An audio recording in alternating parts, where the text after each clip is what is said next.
Laki banyak bersabar, perempuan bersyukur, rumah tangga bahagia.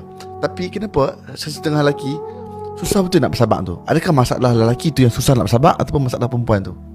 Okay, bagi saya first kali sebenarnya lelaki kena bersabar dan bersyukur, perempuan pun kena bersabar dan bersyukur. Dua-dua kena. Tapi berbalik pada soalan, kenapa lelaki yang selalu disebut-sebut perlu bersabar? Sebab sifat wanita ni dia kurang bersyukur.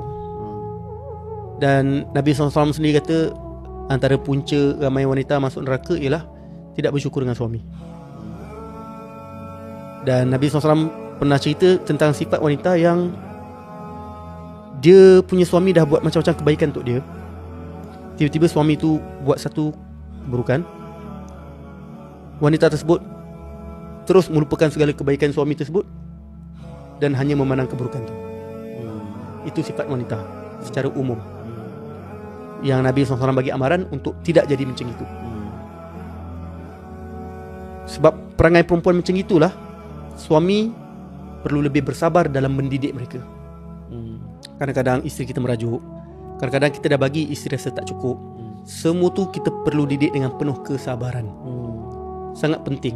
Rumah tangga yang hebat ataupun suami yang hebat ialah suami yang boleh mengawal emosinya. Faham? Sebab kita tahu perempuan adalah memang makhluk yang sangat beremosi.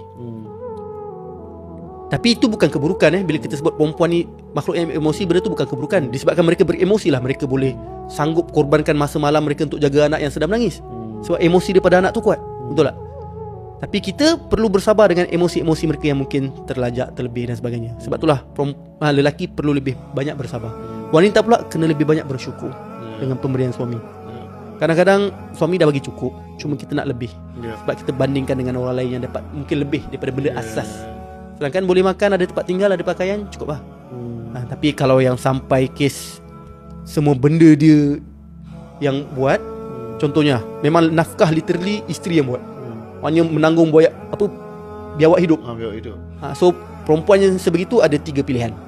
Kalau perempuan-perempuan yang dapat suami yang tak function, yang tak provider, yang biawak hidup, semua benda isteri yang kena tanggung, bil air rumah, makanan, pakaian, anak-anak punya pendidikan, semua isteri yang buat. Isteri tersebut ada 3 pilihan. Pertama, dia boleh pilih untuk sabar dan mentaati suami tersebut. Kedua, dia boleh pilih untuk sabar, taat, tapi semua benda tu dianggap hutang. Maknanya ketika berlaku perceraian misalnya, dia boleh tuntut segala hutang-hutang nafkah yang sepatutnya suami dia bagi, tapi isteri dia yang provide, dia boleh tuntut balik semua tu as hutang. Faham ke? Yang ketiga, tuntut cerai lah. So ada 3 pilihan lah. Kalau sanggup bersabar, silakan. Kalau boleh bersabar tapi masih nak hak, anggap semua benda tu as hutang dan tuntut bila perlu. Kalau tak tahan, bercerai dengan cara yang baik. Tak perlu nak buka aib sesiapa kat media sosial.